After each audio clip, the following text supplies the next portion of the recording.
La seconde partie de notre cerveau triunique est appelée cerveau limbique. C'est le siège de nos émotions.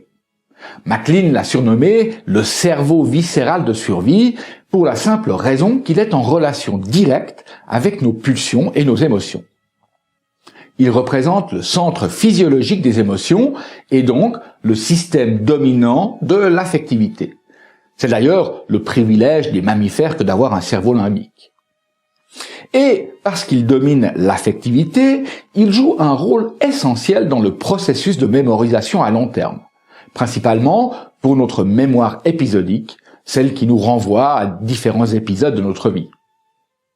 Son point commun avec le cerveau reptilien, c'est de ne pas pouvoir s'exprimer verbalement. Par contre, il peut exciter le cortex, qui lui s'exprime par la parole.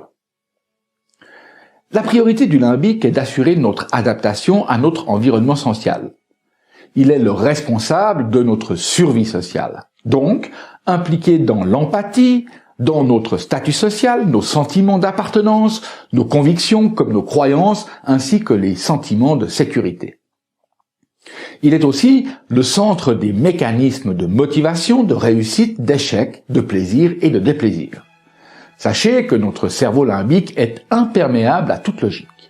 Il agit comme un filtre avec un rôle de détection et de sélection.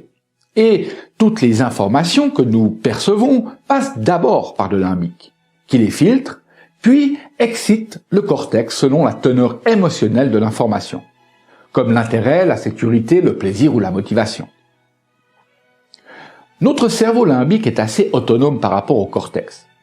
Il est capable de bloquer toute réactivité des zones corticales, voire même de faire abstraction des informations déplaisantes, comme il peut aussi stimuler certaines zones du cortex. Ainsi, les émotions déclenchées par nos sens agissent sur le système limbique sans le contrôle du cortex. Par exemple, la peur, la surprise ou la colère n'apparaissent et ne disparaissent pas par le raisonnement. Le système limbique enregistre d'abord l'action vécue qui, par la suite, deviendra réflexion. Ainsi, la réflexion est soumise à l'action. C'est ce qui fait que nous ne pouvons résoudre un problème que si nous expérimentons de nouvelles solutions. Comme déjà dit, c'est aussi notre limbique qui stocke nos souvenirs, il est donc essentiel pour notre mémoire à long terme. Principalement pour ce qui est de la réception et de l'enregistrement des informations en fonction de leur tonalité émotionnelle. Donc, notre limbique étant responsable de notre adaptation sociale et garant de notre mémoire épisodique, il permet de créer de nouveaux automatismes qui, du coup, ne seront plus instinctifs, mais d'ordre socio-culturel, comme de sourire à quelqu'un pour signifier la joie ou de tendre la main en guise de remerciement.